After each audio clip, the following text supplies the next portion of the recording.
الحمد لله والصلاة والسلام على رسول الله أما بعد فأعوذ بالله من الشيطان الرجيم بسم الله الرحمن الرحيم وَلِكُلِّ أُمَّةٍ جَعَلْنَا مَنْسَكًا لِيَذْكُرُوا اسْمَ اللَّهِ عَلَى مَا رَزَقَهُمْ مِنْ بَهِيمَةِ الْأَنْعَامِ فَإِلَٰهُكُمْ إِلَٰهٌ وَاحِدٌ فَلَهُ أَسْلِمُوا وَبَشِّرِ الْمُخْبِتِينَ الَّذِينَ إِذَا ذُكِرَ اللَّهُ وَجِلَتْ قُلُوبُهُمْ وَالصَّابِرِينَ عَلَى مَا أَصَابَهُمْ وَالْمُقِيمِ الصَّلَاةَ وَمِمَّا رَزَقْنَاهُمْ يُنْفِقُونَ۔ اس سورۃ الحج کے ابتدائی حصے میں عقائد کے بارے میں اللہ تبارک و تعالی نے کچھ تعلیمات بیان فرمائی، اور مفسرین کے مطابق سورت کا یہ حصہ مکی ہے، یہ مکہ مکرمہ کے اخیر زمانے میں نازل ہوا۔ اس کے بعد اللہ تبارک و تعالی نے اس سورت میں قربانی اور حج کے مختلف احکامات بیان فرمائے، اور مفسرین کے مطابق سورت کا یہ حصہ مدنی ہے، مدینہ طیبہ میں نازل ہوا۔ گویا کہ اس سورت کو یہ امتیاز حاصل ہے کہ اس کا کچھ حصہ مکہ مکرمہ میں نازل ہوا ہے اور اس کا کچھ حصہ مدینہ طیبہ میں نازل ہوا۔ ان آیات میں بھی گزشتہ آیات کی طرح قربانی کے احکامات کا تسلسل ہے۔ دیکھیے وَلِكُلِّ أُمَّةٍ جَعَلْنَا مَنْسَكًا، اور ہم نے ہر امت کے لیے قربانی مقرر کی ہے۔ منسک سے مراد قربانی ہے۔ لِيَذْكُرُوا اسْمَ اللَّهِ، تاکہ وہ اللہ کا نام لیں، عَلَى مَا رَزَقَهُم مِّن بَهِيمَةِ الْأَنْعَامِ، ان مویشیوں پر جو اللہ نے انہیں عطا فرمائے ہیں۔ اور ہم نے ہر امت کے لیے قربانی اس غرض کے لیے مقرر کی ہے کہ وہ ان مویشیوں پر اللہ کا نام لیں جو اللہ نے انہیں عطا فرمائے ہیں۔ فَإِلَٰهُكُمْ إِلَٰهٌ وَاحِدٌ، لہٰذا تمہارا خدا بس ایک ہی خدا ہے۔ فَلَهُ أَسْلِمُوا، چنانچہ تم اسی کی فرمانبرداری کرو۔ اس آیت سے یہ معلوم ہوا کہ قربانی کا حکم کوئی نیا نہیں ہے، بلکہ اللہ نے ہر امت کے لیے قربانی کا طریقہ کار مقرر کیا ہے۔ قربانی مختلف نوعیتوں کی ہو سکتی ہے۔ قربانی انسان اپنی جان کی بھی دے سکتا ہے، اپنے وقت کی بھی دے سکتا ہے، اپنے مال کی بھی دے سکتا ہے۔ جان کی قربانی انسان جہاد میں دیتا ہے اللہ کے حکم پر، اپنی جان ہتھیلی پہ رکھ کر وہ میدان جنگ میں گھومتا پھرتا ہے۔ مال کی قربانی زکوٰۃ میں دیتا ہے کہ اللہ کے حکم پر اپنا کمایا ہوا مال اللہ کے حکم پر غریب کے ہاتھ پر لا کر رکھ دیتا ہے۔ وقت کی قربانی دیتا ہے انسان کہ اللہ تبارک و تعالیٰ کی اطاعت میں اپنے اوقات کو صرف کرتا ہے۔ اپنی جو بدنی توانائیاں ہیں ان کی قربانی روزے میں دیتا ہے کہ اللہ کے حکم پر حلال چیزوں سے بھی گریز کرتا ہے۔ یہ تمام قربانی کی مختلف نوعیتیں ہیں۔ قربانی کی ایک خاص نوعیت یہ ہے کہ جانور کے گلے پر اللہ کے حکم پر چھری پھیری جائے۔ ایک چیز ذہن میں رہے کہ اللہ کے حکم پر کچھ نظر نیاز دینے کی روایت ہر امت میں رہی ہے، خواہ وہ جانور کے گلے پر چھری پھیرنے کی ہو یا کچھ مال اللہ کی نظر اور نیاز میں لا کر حاضر کرنا ہو۔ جیسے حضرت آدم علیہ السلام کے بیٹوں کے واقعے میں قرآن کریم خود نقل کرتا ہے کہ اللہ تبارک و تعالی نے آدم علیہ السلام کے بیٹوں کو قربانی کا حکم دیا، اور انہوں نے قربانی کی۔ ایک نے اچھا مال لا کر اللہ کے حضور پیش کیا، ایک نے ردی مال لا کر پیش کیا۔ ان کی قربانی یہی تھی کہ ان کا جو بھی مال ہے اس کی اچھی جو قسم ہے وہ اللہ کے حضور لا کر پیش کریں۔ چنانچہ جو حابیل تھا وہ گلبان تھا، اس نے اپنی بہترین جو جانور تھا یا بکری تھی وہ لا کر پیش کی۔ قابیل کاشتکار تھا، اس نے بس ایسی ہی کوئی ردی سا مال اللہ کے حضور پیش کیا۔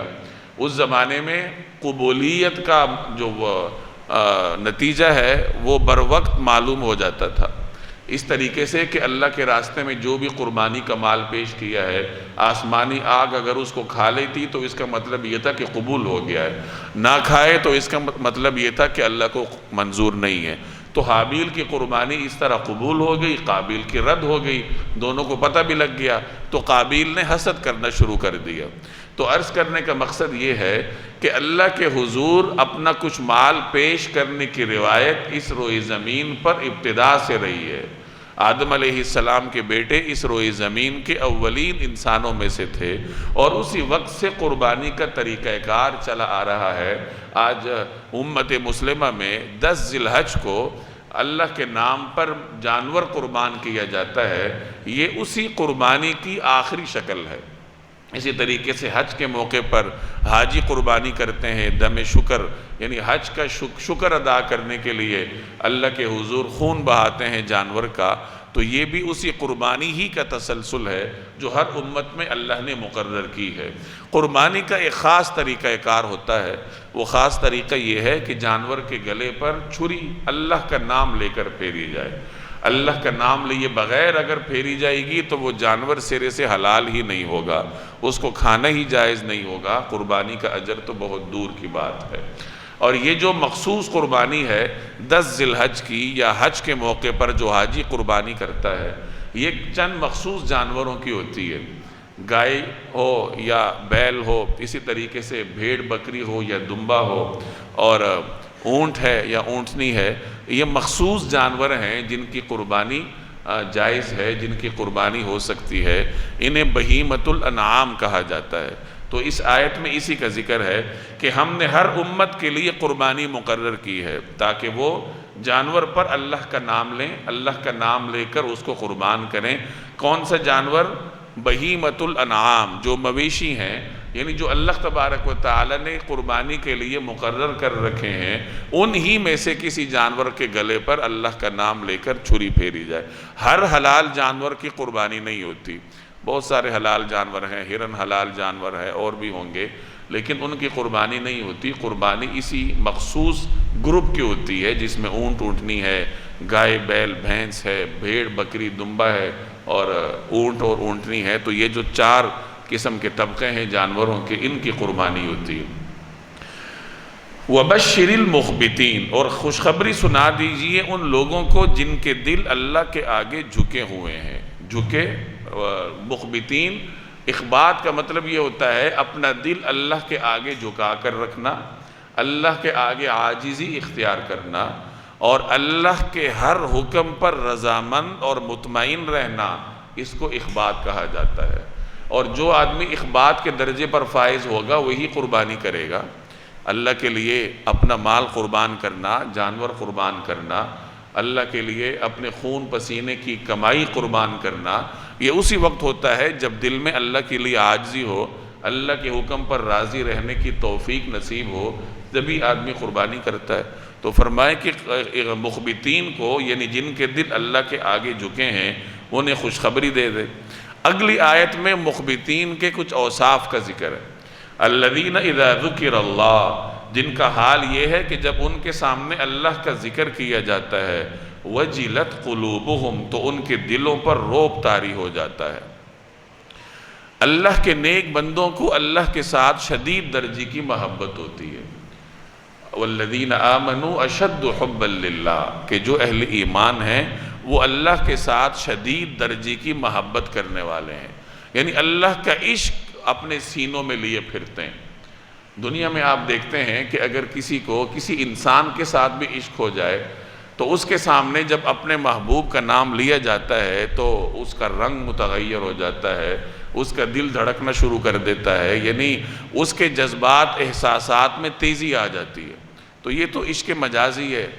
اگر کوئی اللہ تبارک و تعالی کا حقیقی عشق دل میں رکھتا ہے تو اس کا درجہ اس سے بہت آگے ہوتا ہے۔ اس کے سامنے جب اللہ کا نام لیا جاتا ہے اس کا دل لرز اٹھتا ہے۔ ایک اور جگہ اسی سے ملتا جلتا مضمون ہے، الذین اذا ذکر اللہ وجلت قلوبہم واذا تلیت علیہم آیاتہ زادتہم ایمانا، ان کے سامنے اللہ کا نام لیا جائے تو دل کانپ اٹھتے ہیں، اور جب ان کے سامنے اللہ کی آیات پڑھ کر سنائی جاتی ہیں تو ان کا ایمان بڑھ جاتا ہے، یعنی ان کے ایمان میں حلاوت آ جاتی ہے، تازگی آ جاتی ہے۔ تو مومن، سچے مومن کے سامنے جب بھی اللہ کا نام لیا جاتا ہے تو اللہ کے نام کا اس کے جذبات اور احساسات پر ایک خاص قسم کا تأثر ہوتا ہے۔ ہم پر اس کا اثر نہیں ہوتا کیونکہ اس درجے سے ہم بہت دور ہیں۔ تو کوشش کرنی چاہیے کہ انسان یہ درجہ حاصل کرے۔ یہ درجہ محنت سے آتا ہے، مشقت سے آتا ہے، اس کے لیے ریاضت کرنی پڑتی ہے، کوئی لمبی چوڑی ریاضت نہیں ہے، بس یہی ہے کہ ذکر اذکار کیے جائیں، اللہ تبارک و تعالیٰ کے نام کی مالا جپی جائے، کچھ اوقات ایسے خاص کیے جائے جس میں انسان یکسو ہو کر ایک طرف بیٹھ کر اللہ کی تجلیات پر غور کرتے ہوئے اللہ کا نام لے۔ اس خاص طریقے سے جب ذکر ہوتا ہے تو پھر دل میں اللہ تبارک و تعالیٰ کی محبت پیدا ہوتی ہے، اللہ جل جلالہ کا جلال انسان کے دل پر اثر انداز ہوتا ہے، آہستہ آہستہ جا کر پھر انسان یہ مرتبہ حاصل کرتا ہے کہ جب اس کے سامنے اللہ کا نام لیا جائے تو اس کی روح سرشار ہو جاتی ہے۔ تو فرمایا کہ مخبتین وہ ہیں کہ جب ان کے سامنے اللہ کا ذکر کیا جاتا ہے تو ان کے دلوں پر رعب طاری ہو جاتا ہے۔ والصابرین علی ما اصابہم، اور جو اپنے اوپر پڑنے والی ہر مصیبت پر صبر کرنے والے ہیں۔ اور کیوں صبر نہ کریں؟ جب اللہ کی رضا پر وہ راضی ہیں تو انہیں معلوم ہے کہ جو بھی آزمائش آئی ہے وہ اللہ کی طرف سے آئی ہے، صبر کا طریقہ کار ان کو معلوم ہے، چنانچہ وہ اس پر صبر کرتے ہیں۔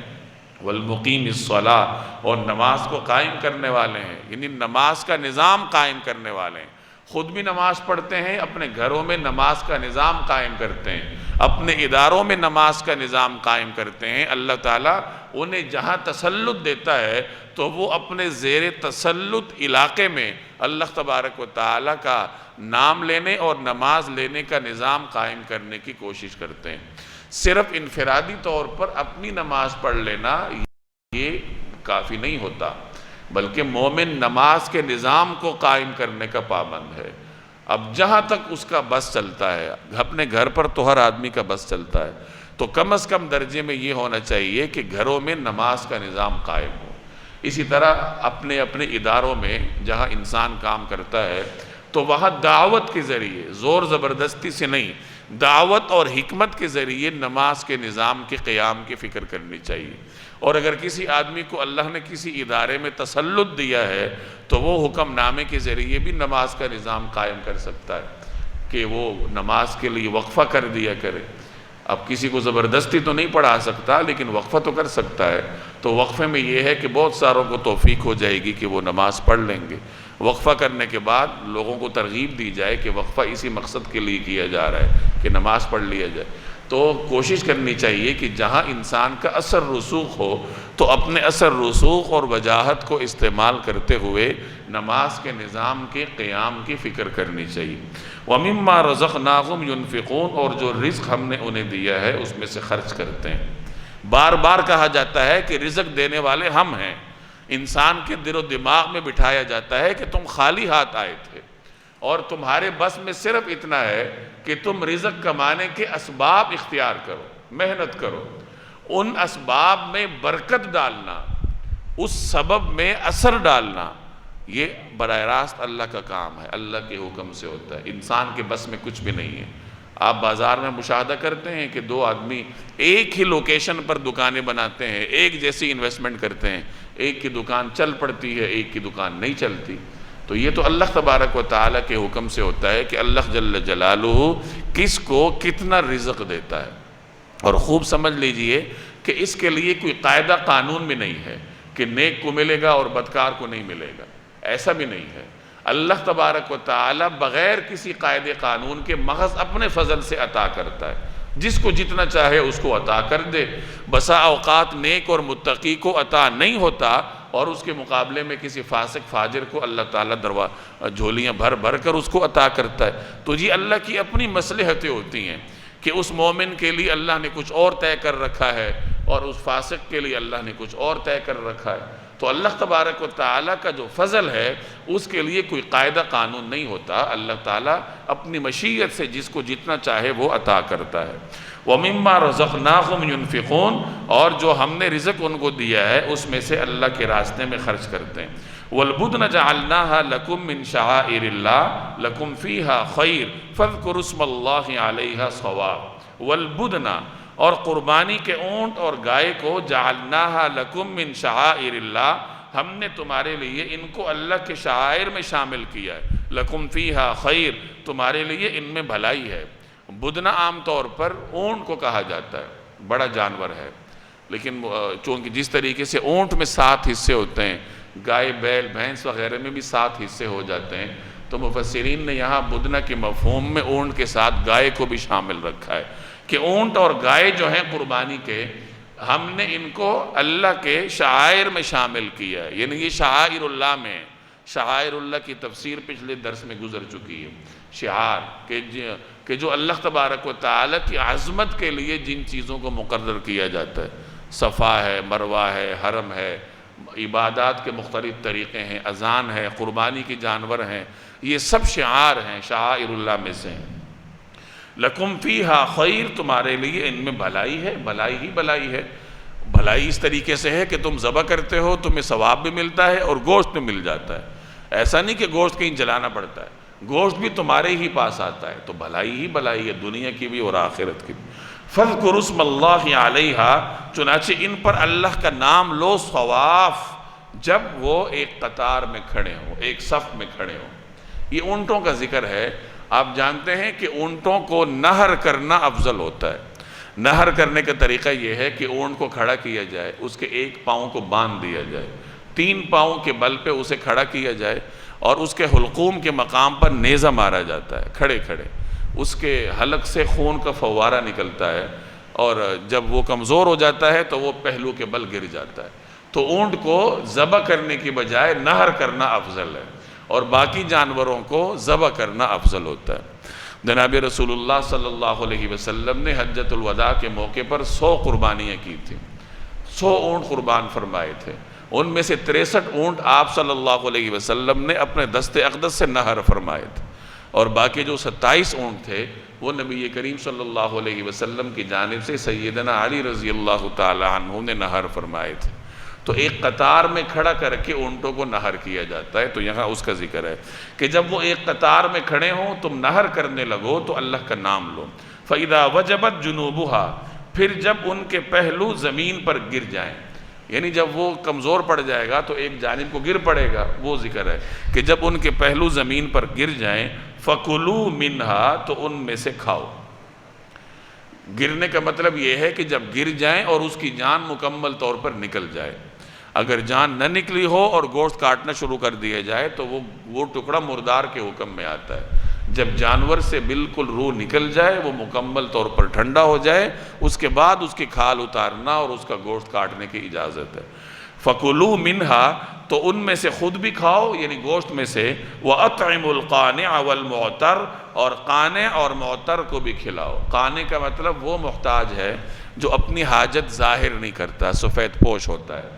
معتر کہتے ہیں اس محتاج کو جو اپنی حاجت ظاہر کر دیتا ہے باتوں کے ذریعے، عمل کے ذریعے۔ تو مقصد یہ ہے کہ قربانی کی جانور میں سے خود بھی کھاؤ اور محتاج کو بھی کھلاؤ، چاہے محتاج تم سے مانگتا ہے یا نہیں مانگتا، دونوں صورتوں میں حاجت مندوں کو کھلایا جائے۔ گویا کہ قربانی کا گوشت امیر بھی کھا سکتا ہے، غریب بھی کھا سکتا ہے۔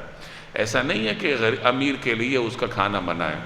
نبی کریم صلی اللہ علیہ وسلم نے حج کے موقع پر، حجۃ الوداع کے موقع پر 100 اونٹ قربان فرمائے تھے اور اس کے بعد آپ نے حکم دیا تھا ہر اونٹ میں سے ایک ایک ٹکڑا لیا گیا اور اس کا شوربہ بنایا گیا۔ وہ شوربہ آپ نے بھی تناول فرمایا اور آپ کے ساتھ سیدنا علی رضی اللہ تعالی عنہ نے بھی نوش فرمایا۔ تو فرمایا تو ان کے گوشت میں سے خود بھی کھاؤ اور ان محتاجوں کو بھی کھلاؤ جو صبر سے بیٹھے ہوں اور ان کو بھی جو اپنی حاجت ظاہر کریں۔ كَذَلِكَ سَخَّرْنَاهَا لَكُمْ لَعَلَّكُمْ تَشْكُرُونَ، اور ان جانوروں کو ہم نے اسی طرح تمہارے تابع بنا دیا ہے تاکہ تم شکر گزار بنو۔ آپ جانور خریدتے ہیں، آپ سے وہ جثے میں طاقت میں بہت زیادہ ہوتا ہے، لیکن آپ ایک رسی سے اس کو کھینچتے ہوئے آ جاتے ہیں، بچہ بھی اس کو رسی سے کھینچتے ہوئے لے آتا ہے۔ تو یہ اللہ نے اس جانور کو آپ کے لیے مسخر کیا ہے، حالانکہ جب وہ بپھرتا ہے تو قصائیوں کی فوج بھی اس کو قابو نہیں کر سکتی۔ تو اللہ نے یہ انسان پر فضل کیا ہے کہ اس کی طاقت سے کہیں گنا زیادہ طاقت بیل میں، اونٹ میں ہوتی ہے، لیکن انسان اس کو ایک رسی کے ذریعے کھینچ کے لے آتا ہے اور پھر معمولی جدوجہد کر کے مہارت کے ساتھ اس کو گرا کر ذبح کر دیتا ہے۔ تو اللہ نے فرمایا کہ ہم نے ان جانوروں کو تمہارے تابع بنایا ہے، کیوں؟ تاکہ تم شکر کرو، یعنی ان نعمتوں پر اللہ تعالیٰ کا شکر ادا کرو۔ لَن يَنَالَ اللَّهَ لُحُومُهَا وَلَا دِمَاؤُهَا، عربوں کا طریقہ یہ تھا کہ جب جانور ذبح کرتے تھے تو بتوں کے آگے اس کے گوشت کا انبار لگا دیتے تھے بسا اوقات ایسا بھی کرتے تھے کہ بیت اللہ کے سامنے لا کر جن جانوروں کو اللہ کے نام پر ذبح کرتے تھے، یہ تو میں بارہا کہہ چکا ہوں کہ عرب ایک اللہ کو ماننے والے تھے، وہ آج کل کے ملحدین کی طرح اللہ کے منکر نہیں تھے، ایک اللہ کو مانتے تھے، البتہ بتوں کو ایک اللہ کے ساتھ شریک کرتے تھے۔ تو اگر اللہ کے نام کی قربانی کرتے تو بیت اللہ کے پاس گوشت رکھ دیتے اور اس کے خون سے بیت اللہ کی دیواروں کو مطلب آلودہ کرتے، بیت اللہ کی دیواروں پر خون لگایا کرتے۔ تو اس طریقہ کار پر رد کیا گیا کہ اللہ کو نہ تو اس گوشت کی ضرورت ہے اور نہ ہی اس خون کی ضرورت ہے۔ اللہ تبارک و تعالیٰ تو تمہارے اخلاص کو دیکھتا ہے۔ ان اللہ لا ينظر الى صورکم، اللہ تبارک و تعالیٰ تمہاری صورتوں کی طرف نہیں دیکھتا، بلکہ وہ کہاں دیکھتا ہے؟ الى قلوبکم و اعمالکم، الى صورکم ان اللہ لا ينظر الى صورکم و اموالکم ولکن ينظر الى قلوبکم و اعمالکم۔ اللہ تمہاری صورتوں اور تمہارے اموال کو نہیں دیکھتا، وہ تمہارے دلوں کو اور تمہارے اعمال کو دیکھتا ہے۔ تو اللہ یہ نہیں دیکھتا کہ کتنا بڑا جانور قربان کیا ہے، وہ یہ دیکھتا ہے کہ اس آدمی کے دل میں اللہ تبارک و تعالیٰ کا خوف کتنا ہے۔ اگر کوئی امیر کبیر ہے اور وہ مریل سا جانور اللہ کے راستے میں قربان کرتا ہے تو یہ اس کے لیے ٹھیک نہیں ہے، یعنی اسے اپنی استطاعت کے مطابق نمود و نمائش سے بچتے ہوئے اچھا جانور قربان کرنا چاہیے، نمائش سے بچتے ہوئے۔ اور اگر کوئی غریب آدمی ہے، اس کے استطاعت ہی کمزور سے جانور کی قربانی کی ہے تو وہ اس کا اور اللہ تبارک و تعالیٰ کا باہمی تعلق ہے، یعنی ہر آدمی کے دل کی نیت کو دیکھا جاتا ہے۔ لَن يَنَالَ اللَّهَ لُحُومُهَا، اللہ کو نہ ان کا گوشت پہنچتا ہے، وَلَا دِمَاؤُهَا، اور نہ ان کا خون اور گوشت نہیں پہنچتا کیا ہے؟ وَلَكِنْ يَنَالُهُ التَّقْوَى مِنْكُمْ، لیکن اس کے پاس تمہارا تقوی پہنچتا ہے، تمہارے دل کا ارادہ اللہ کے پاس پہنچتا ہے۔ كَذَلِكَ سَخَّرَهَا لَكُمْ، اس نے یہ جانور اسی طرح تمہارے تابع بنا دیے ہیں، لِتُكَبِّرُوا اللَّهَ عَلَى مَا هَدَاكُمْ، تاکہ تم اس بات پر اللہ کی تکبیر کرو کہ اس نے تمہیں ہدایت عطا فرمائی۔ وَبَشِّرِ الْمُحْسِنِينَ، اور جو لوگ خوش اسلوبی سے نیک عمل کرتے ہیں انہیں خوشخبری سنا دو۔ یہاں پھر وہی بات دہرائی جا رہی ہے کہ اللہ نے یہ جانور تمہارے لیے تابع فرمان بنائے ہیں تاکہ تم اللہ کا شکر ادا کرو اور ان جانوروں پر اللہ کا نام لے کر ان کو قربان کرو۔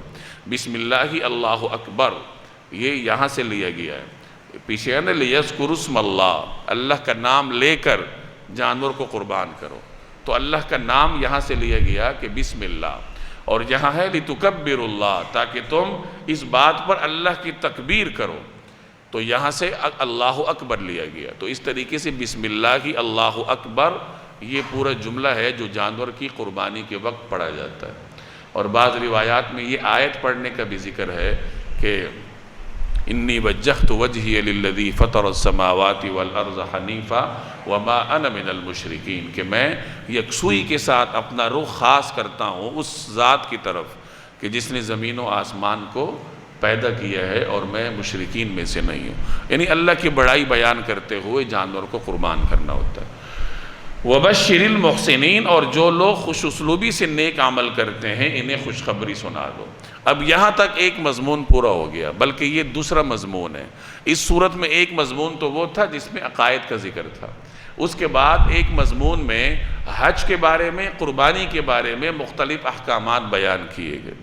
اب یہاں سے اگلی آیت سے تیسرا مضمون شروع ہو رہا ہے جس کا تعلق جہاد سے ہے۔ ان اللہ یدافع عن الذین آمنوا، بے شک اللہ ان لوگوں کا دفاع کرے گا جو ایمان لے آئے ہیں۔ ان اللہ لا يحب كل خوان کفور، یقین جانو کہ اللہ کسی دغاباز ناشکرے کو پسند نہیں کرتا۔ یدافع مدافع سے ہے، مدافع کا مطلب یہ ہوتا ہے کہ آپ کے مقابلے میں دشمن کی کوئی طاقت ہے تو آپ دشمن کی طاقت کو سے اپنے آپ کو بچائیں، تو گویا آپ اپنا دفاع کر رہے ہیں، اپنی مدافعات کر رہے ہیں، اور تسلسل کے ساتھ اگر یہ عمل ہو رہا ہو تو اس میں مدافعات کا مفہوم اس میں آتا ہے۔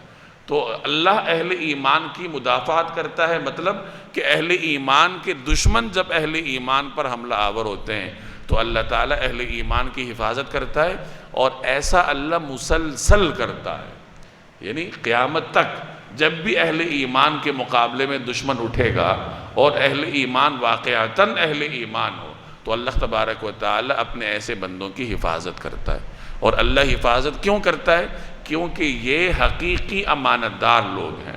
اللہ نے انسان کی ذمہ جو امانت عائد کی تھی، جس کا ذکر ہے کہ جب اللہ تبارک و تعالی نے امانت پیش کی تو پہاڑوں نے انکار کیا، زمین نے انکار کیا، انسان نے قبول کر لی۔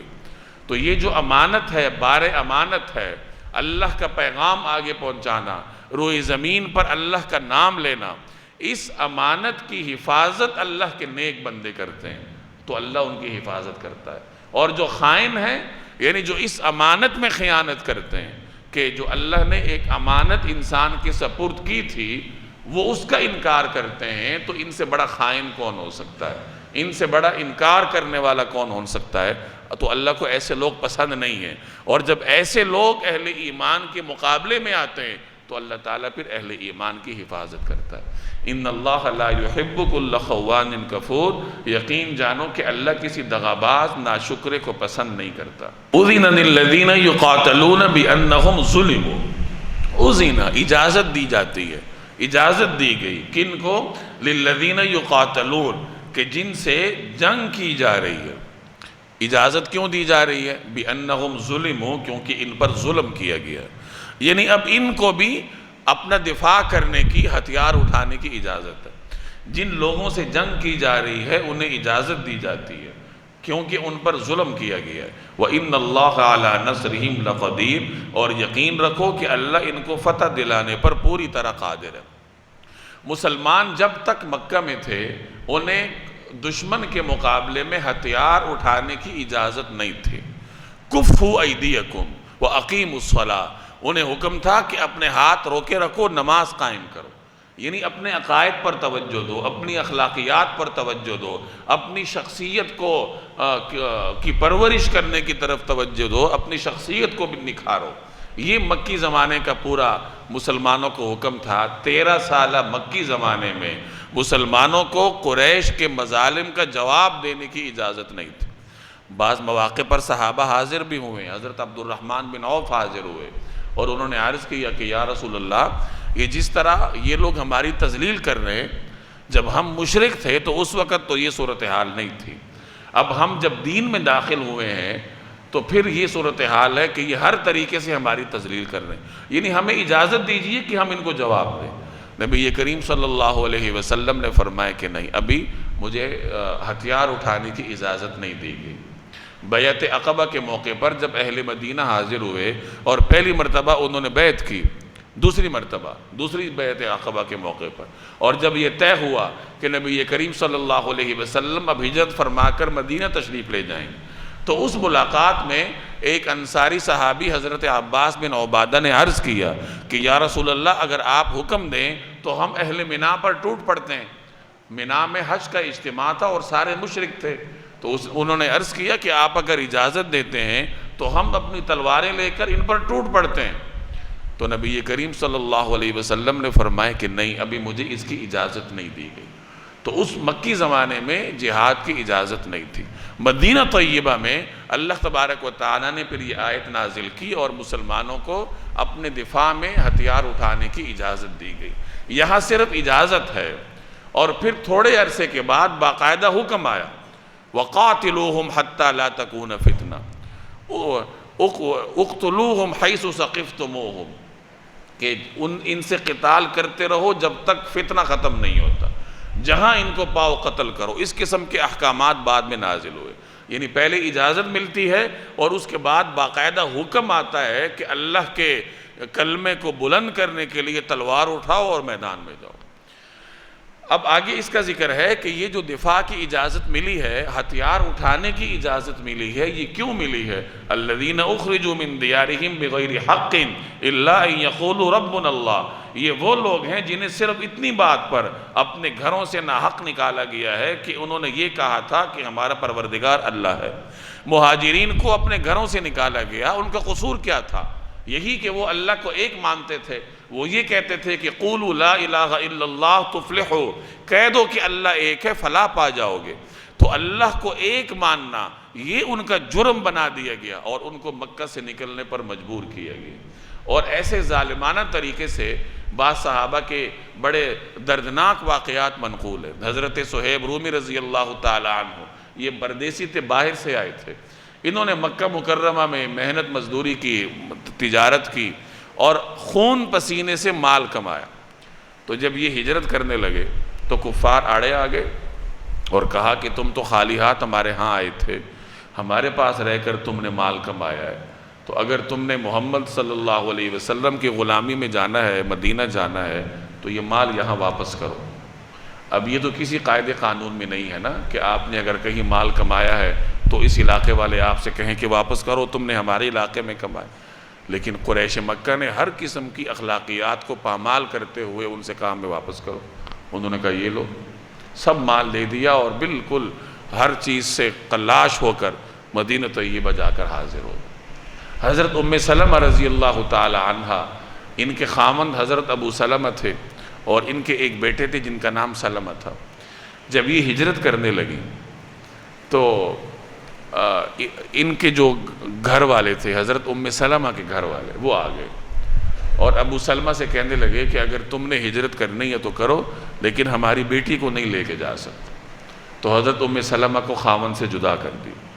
اب خاوند سے جدا ہو کر اپنے بیٹے کو لے کر واپس مکہ جا رہی ہیں کہ ان کے خاوند کے خاندان والے آ گئے اور کہنے لگے کہ یہ جو بیٹا ہے یہ تو ہمارا خون ہے، یہ ہمیں واپس کرو۔ تو بیٹا انہوں نے لے لیا۔ اب یہ 3 افراد پر مشتمل چھوٹا سا گھرانہ ہے، تینوں الگ الگ ہو گئے۔ حضرت ابو سلمہ ہجرت کر کے مدینہ تشریف لے گئے، حضرت ام سلمہ کو گھر والے لے گئے اور ان کے بیٹے کو ان کا جو دودیال تھا وہ لے گیا۔ تو یہ کتنا ایک درد والا اور تکلیف کے مراحل تھے جو حضرت ام سلمہ نے جھیلے۔ کہا جاتا ہے کہ وہ 1 سال تک روزانہ اس مقام پر مکہ میں آیا کرتی تھیں کہ جہاں انہیں اپنے خاوند سے جدا کیا گیا تھا۔ سارا دن وہاں بیٹھتی تھیں اور غم میں آنسو بہاتی تھیں اور شام کو پھر اپنے گھر آتی۔ تو ایک مرتبہ ان کے خاندان کے کسی نیک دل آدمی نے یہ صورتحال دیکھی تو پھر خاندان والوں سے کہا کہ اس خاتون پر کب تک ظلم کرو گے، اس کو جانے دو اپنے خاوند کے پاس۔ تو اس طریقے سے ان کے جو آزمائش کے دن تھے وہ اللہ نے پورے کیے۔ بعد میں ان کے خاوند کا انتقال ہوا تو اللہ تبارک و تعالیٰ نے انہیں نبی کریم صلی اللہ علیہ وسلم کی زوجیت میں آنے کی توفیق عطا فرمائی۔ چنانچہ اب یہ ام المومنین ہے، مومنین کی ماں ہیں۔ تو یہ اس طریقے سے ان کو تکلیف کے مراحل سے گزرنا پڑا۔ عیاش بن ابی ربیعہ رضی اللہ تعالی عنہ تھے، یہ ابو جہل کے ماں شریک بھائی تھے۔ حضرت عمر کے ساتھ انہوں نے ہجرت کی۔ جب ابو جہل کو پتہ چلا کہ میرا ماں شریک بھائی تو ہجرت کر کے جا رہا ہے تو اس نے اپنے ایک بھائی کو ساتھ لیا اور تعاقب کر کے عیاش کو روکا، اپنے بھائی کو، اور جا کر کہا کہ تم جا رہے ہو، پیچھے تمہاری ماں جو ہے اس نے قسم کھا لی ہے کہ جب تک میں اس کو دیکھ نہ لوں میں کھانا نہیں کھاؤں گی، میں پانی نہیں پیوں گی، وہ بڑی تکلیف میں ہے، تم کم از کم ایک مرتبہ جا کر اس کو شکل تو دکھا دو۔ حضرت عمر روکتے رہے ان کو کہ ایسا نہ کرو، اس کی باتوں میں نہ آؤ، لیکن وہ بھائی تھے، انہوں نے سنا کہ ماں اس حالت میں ہے اور ابو جہل کہہ رہا ہے کہ بس تھوڑی دیر ان کو شکل دکھا کے واپس چلے جانا۔ تو انہوں نے کہا کہ ہجرت تو کرنی ہی ہے تو چلو ماں سے مل کے آ جاتا ہوں، شاید اس کی تکلیف دور ہو جائے۔ ابو جہل کی باتوں میں آ گئے۔ چنانچہ جیسے ہی مکہ کے قریب پہنچے، ابو جہل نے دوسرے بھائی کے ساتھ مل کر ان کو قابو کیا، ان کو باندھا اور مارتے ہوئے مکہ میں لے آیا، اور مکہ والوں سے کہنے لگا کہ اے اہل مکہ، اپنے لونڈوں کو اس طریقے سے اپنے لڑکوں کو اس طریقے سے قابو کرو جیسے ہم نے قابو کیا ہے۔ اگر تمہارے خاندان کا بھی کوئی آدمی جا رہا ہے ہجرت کر کے تو یہ تمہارے لیے مثال ہے۔ تو عرض کرنے کا مقصد یہ ہے کہ ایسے اذیت ناک طریقوں سے قریش نے صحابہ کرام کو مکہ مکرمہ چھوڑنے پر مجبور کیا۔ اس کا ذکر ہے یہاں کہ ان پر ظلم ہوا ہے، ان کو اپنے گھر چھوڑنے پر مجبور کیا گیا، ان پر حرم کے دروازے بند کیے گئے، تو اللہ تعالیٰ ان کو اجازت دیتا ہے کہ اب اپنے دفاع میں ہتھیار اٹھاؤ۔ الذین اخرجوا من دیارہم بغیر حق الا ان یقولوا ربنا اللہ، یہ وہ لوگ ہیں جنہیں صرف اتنی بات پر اپنے گھروں سے ناحق نکالا گیا کہ انہوں نے یہ کہا تھا کہ ہمارا پروردگار اللہ ہے۔ وَلَوْلَا دَفْعُ اللَّهِ النَّاسَ بَعْضَهُمْ بِبَعْضٍ، اور اگر اللہ لوگوں کے ایک گروہ کو دوسرے کے ذریعے دفع نہ کرتا، لہدمت صوامع وبیع وصلوات، تو خانقاہیں اور کلیسا اور عبادت گاہیں و مساجد اور مساجد یہ مسمار ہو جاتی ہیں، یذکر فیہا اسم اللہ کثیرا، جن میں اللہ کا کثرت سے ذکر کیا جاتا ہے۔ اور اگر اللہ لوگوں کے ایک گروہ کو دوسرے کے ذریعے دفع نہ کرتا تو خانقاہیں اور کلیسا اور عبادت گاہیں اور مسجدیں جن میں اللہ کا کثرت سے ذکر کیا جاتا ہے سب مسمار کر دی جاتی۔ جہاد کا فلسفہ یہ ہے کہ اس کے ذریعے روئے زمین پر سے فساد کو ختم کیا جاتا ہے۔ ہر زمانے میں شر کو، شرانگیز لوگوں کو، شرارتی لوگوں کو اللہ نے جہاد کے ذریعے اہل ایمان کے ہاتھوں عذاب سے دوچار کیا ہے۔ اب یہودیت اپنے زمانے میں برحق مذہب تھا، عیسائیت اپنے زمانے میں برحق مذہب تھا۔ عیسائیوں کی جو عبادت گاہیں ہیں انہیں صوامع اور بیع کہا جاتا ہے۔ صوامع سے مراد راہبوں کی خانقاہیں ہیں جہاں وہ دنیا سے کٹ کر خانقاہوں میں رہتے تھے۔ بیع سے مراد عیسائیوں کی عبادت گاہیں ہیں، اور صلوات سے مراد یہودیوں کی عبادت گاہیں، اور مساجد سے مراد امت مسلمہ کی عبادت گاہیں۔ یعنی اپنے اپنے زمانے میں جب حضرت موسیٰ علیہ السلام کا دین برحق تھا، عیسیٰ علیہ السلام کا دین برحق ہے، اور آج مسلمانوں کا دین برحق ہے، تو اپنے اپنے زمانے میں برحق لوگوں کی عبادت گاہوں کو اللہ نے جہاد کے ذریعے محفوظ رکھا ہے۔ اگر جہاد نہ ہوتا تو شرپسند لوگ ہر زمانے میں اہل حق کو ظلم سے دوچار کرتے، ان کی عبادت گاہیں گرا دیتے اور روئے زمین میں فساد مچا دیتے۔ تو فساد کو اللہ تبارک و تعالی نے جہاد کے ذریعے روکا۔ وَقَاتِلُوهُمْ حَتَّى لَا تَكُونَ فِتْنَةً، ان کے ساتھ قتال کرو یہاں تک کہ فتنہ ختم ہو جائے۔ تو روئے زمین پر سے فساد جہاد کے ذریعے ختم کیا جاتا ہے۔ تو یہ مراد ہے یہاں۔ وَلَيَنْصُرَنَّ اللَّهُ مَن يَنْصُرُهُ، اور اللہ ضرور ان لوگوں کی مدد کرے گا جو اس کی مدد کریں گے۔ اللہ کی مدد کرنے کا مطلب کیا ہے؟ اللہ کی مدد کرنے کا مطلب یہ ہے کہ روئے زمین پر اللہ کی اطاعت کی جائے، اس کے نام کو آگے پھیلایا جائے، اس کی تعلیمات کو عام کیا جائے، اور اللہ کی تعلیمات کو عام کرنے والوں کا ساتھ دیا جائے۔ یہ مطلب ہے اللہ کی مدد کرنا۔ تو جو اللہ کی مدد کرتے ہیں پھر اللہ ان کی بھی مدد کرتا ہے۔ ان اللہ لقوی عزیز، بے شک اللہ بڑی قوت والا، بڑے اقتدار والا ہے۔ الذین ان مکناہم فی الارض، یہ ایسے لوگ ہیں کہ اگر ہم انہیں زمین میں اقتدار عطا کریں، اقاموا الصلاۃ، تو وہ نماز قائم کریں، وآتوا الزکاۃ، اور زکوٰۃ ادا کریں، وامروا بالمعروف، اور لوگوں کو نیکی کی تاکید کریں، ونہوا عن المنکر، اور برائی سے روکیں، وللہ عاقبۃ الامور، اور تمام کاموں کا انجام اللہ ہی کے قبضے میں ہے۔ اہل ایمان جہاد کرتے ہیں، جہاد کے ذریعے روئے زمین پر سے فساد کو ختم کرتے ہیں۔ اللہ تبارک و تعالی جہاد کے ذریعے روئے زمین پر ان کو تسلط عطا کرتا ہے۔ تسلط عطا کرنے کے بعد اہل ایمان نے کرنا کیا ہے، اس آیت میں اس کا ذکر ہے۔ گویا یہاں اہل ایمان کے لیے ایک دستور بیان ہو رہا ہے، اسلامی ریاست کا آئین اور دستور کی بنیادیں بیان ہو رہی ہیں کہ اسلامی ریاست قائم ہونے کے بعد مومنین کی ذمہ فرائض کیا ہیں۔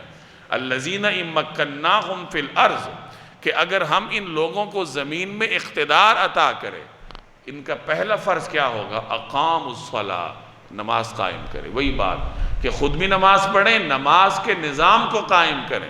حضرت عمر رضی اللہ تعالی عنہ نے اپنے زمانے میں اپنے تمام گورنروں کو یہ خط لکھا تھا، اعلامیہ جاری کیا تھا کہ تمہارے تمام معاملات میں میرے نزدیک سب سے اہم نماز ہے، کہ تمہارے جتنے بھی امور سلطنت ہیں، تمہارے جتنے بھی فرائض ہیں، ان تمام فرائض میں میرے نزدیک یعنی عمر کے نزدیک سب سے اہم نماز ہے، کہ تم نے نماز قائم کرنی ہے، تم نے نماز کا نظام برقرار رکھنا ہے۔ حضرت عمر خود مدینے پر گہری نگاہ رکھتے تھے کہ کون نماز میں آ رہا ہے، کون نہیں آ رہا۔ ایک مرتبہ ایک صاحب جن کا نام غالباً سلیمان تھا، وہ فجر کی نماز میں نہیں تھے۔ حضرت عمر نے محسوس کیا کہ فلاں صاحب نماز میں نہیں ہے، تو ان کے گھر چلے گئے، جا کے ان کی والدہ سے پوچھا کہ آج آپ کے صاحبزادے فجر میں نہیں تھے؟ تو والدہ نے کہا کہ رات کو وہ دیر تک نماز پڑھتا رہا، اس کی وجہ سے فجر میں اس کی آنکھ نہیں کھلی۔ تو حضرت عمر نے فرمایا کہ میرے نزدیک پسندیدہ یہ ہے کہ ساری رات سوتا رہے اور فجر میں بر وقت جا کر جماعت میں حاضر ہو جائے۔ یعنی دین کا طریقہ کار یہ ہے کہ رات کو عشاء کی نماز جماعت کے ساتھ پڑھو، پھر آرام کرو، پھر آخری تہائی حصے میں اٹھ کے تہجد پڑھو اور فجر کی نماز با جماعت ادا کرنے کے لیے مسجد چلے جاؤ۔ اگر کوئی آدمی ساری رات نماز پڑھے اور فجر کے وقت سو جائے تو یہ انتہا پسندانہ رویہ ہے، یہ معتدل رویہ نہیں۔ تو حضرت عمر کا انداز دیکھیں کہ خلیفۃ المسلمین ہیں اور دنیا کے ایک بڑے حصے پہ ان کی حکمرانی ہے، لیکن نماز کی اس قدر فکر ہے کہ مدینہ کے رہنے والوں پر نگاہ رکھتے ہیں، خود نماز پڑھاتے تھے اور نگاہ رکھتے تھے کہ کون نماز میں ہے اور کون نہیں ہے، اور جو نہیں ہے تو اس کے گھر باقاعدہ جا کر پوچھ رہے ہیں۔ تو نماز کے اس نظام کو قائم کرنے کی برکت تھی کہ اللہ تبارک و تعالیٰ نے پھر دنیا میں مسلمانوں کو ایسی کامرانیاں عطا کی۔ تو اسلامی حکومت کا سب سے پہلا فرض یہ ہے کہ وہ نماز کے نظام کو قائم کریں، وَآتَوُا الزَّكَاءَ اور زکوٰۃ ادا کریں۔ حضرت ابوبکر صدیق رضی اللہ تعالی عنہ کے زمانے میں جب کچھ لوگوں نے زکوٰۃ دینے سے انکار کیا اور انہوں نے یہ کہا کہ ہم دین کی باقی باتوں کو تسلیم کرتے ہیں لیکن ہم زکوٰۃ اسلامی ریاست کو نہیں دیں گے، حضرت ابوبکر نے ان کے خلاف جہاد کا حکم دیا، اور کچھ صحابہ نے عرض کیا کہ حضرت یہ وقت ایسا نہیں ہے، اسلامی فوج کو باہر نہ بھیجیں، یہ لوگ چلیں باقی باتوں کا تو انکار نہیں کرتے نا، باقی باتیں تو تسلیم کر رہے ہیں، صرف زکوٰۃ کا انکار کر رہے ہیں، تو اس وقت مصلحت کا تقاضا یہ ہے کہ افواج کو ان کے مقابلے میں بھیجنے پر مصروف نہ کریں۔ تو ابوبکر صدیق نے فرمایا کہ اگر یہ حضور صلی اللہ علیہ وسلم کے زمانے میں بطور زکوٰۃ ادا کرنے والے اموال میں سے ایک رسی دینے کا بھی انکار کریں گے تو ابوبکر ان کے خلاف جہاد کرے گا۔ یہ مطلب تھا وَآتَوُا الزَّكَاءَ کہ زکوٰۃ ادا کریں گے۔ اسلامی ریاست میں زکوٰۃ کے نظام کو نافذ کرنا یہ سرکار کی ذمہ داری ہے، دوسری بڑی ذمہ داری ہے، اور زکوٰۃ اصل میں سرکار نے وصول کرنی ہوتی۔ زکوٰۃ کا اصل طریقہ یہ ہے، عہد نبوی میں انفرادی زکوٰۃ دینے کا طریقہ نہیں تھا۔ نبی کریم صلی اللہ علیہ وسلم کے حکم سے صحابہ کرام جاتے تھے ریاست کی طرف سے اور لوگوں کے زکوٰۃ جمع کرتے تھے، واپس لاتے تھے، اور سرکاری سطح پر پھر ان کو غریبوں پر خرچ کیا جاتا۔ یہی طریقہ کار خلفائے راشدین میں تھا اور بعد میں بھی تھا۔ آج کل چونکہ حکومتیں بدعنوان ہیں، وہ ظالمانہ ٹیکس وصول کرتی ہیں، اپنی عیاشیوں میں خرچ کرتی ہیں، اگر مسلمان زکوٰۃ بھی ان کو دینے لگ جائیں پھر تو زکوٰۃ بھی ان کی عیاشیوں میں خرچ ہوگی۔ اس لیے مسلمان مجبور ہو کر پھر انفرادی طور پر غریب غربا کو تلاش کرتے ہیں اور زکوٰۃ دیتے ہیں۔ یہ بڑا خوبصورت نظام ہے زکوٰۃ کا کہ اگر حکومت عادل ہو اور منصفانہ طریقے سے زکوٰۃ جمع کر کے عادلانہ طریقے سے لگائی جائے تو حکومت کو پتہ ہوتا ہے کہاں ضرورت ہے، کہاں غریب غربا زیادہ ہیں، تو پھر مسلمانوں کی زکوٰۃ ضائع نہیں ہوتی۔ لیکن کیا کیجئے کہ وہ حکومت آج کل ہے نہیں، تو مجبوراً انفرادی سطح پر لوگوں کو زکوٰۃ ادا کرنی پڑتی۔ تو یہ دوسرا بڑا فرض ہے اسلامی ریاست کا کہ وہ زکوٰۃ کا نظام نافذ کرتے ہیں۔ وَأَمَرُوا بِالْمَعْرُوفِ وَنَهَوْا عَنِ الْمُنْكَرِ اور لوگوں کو نیکی کی تاکید کریں اور برائی سے روکیں۔ یہ ان کی تیسری بڑی ذمہ داری ہے کہ معروف کا حکم کریں گے، منکر سے روکیں گے، اور ریاست کے پاس تو طاقت ہوتی ہے تو وہ طاقت بھی اس کام کے لیے نافذ کر سکتے ہیں۔ میرے اور آپ کے لیے امر بالمعروف نہی عن المنکر یہی ہے کہ زبان سے سمجھایا جائے۔ اگر زبان سے کوئی نہیں بھی سمجھتا تو پھر بھی اس کو زبان سے ہی سمجھایا جائے، اور اگر کہیں ایسی جگہ ہے جہاں آپ زبان سے بھی نہیں سمجھا سکتے تو پھر کم از کم دل سے اس کو برا سمجھا جائے گا۔ لیکن حکومت کے پاس تو طاقت ہوتی ہے، وہ طاقت کے زور پر جو احکامات ہیں ان کو نافذ کروا سکتی ہے۔ تو یہ اسلامی ریاست کا تیسرا بڑا فرض ہے کہ وہ امر بالمعروف کرے گی اور منکر سے روکے گی۔ وَلِلَّهِ عَاقِبَةُ الْأُمُورِ اور تمام کاموں کا انجام اللہ ہی کے قبضے میں ہے۔